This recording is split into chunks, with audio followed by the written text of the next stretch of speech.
Scan for Sovi, your AI bestie. I got your back. Marginal revenue product questions are actually super simple if you follow these quick steps to find the value of that third worker right now.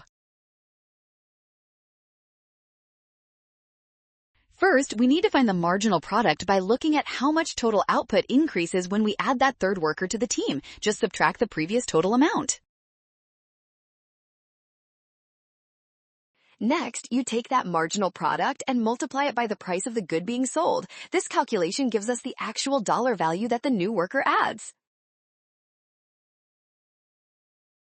The math leads directly to $80. Therefore, option E is the correct answer for this economics question.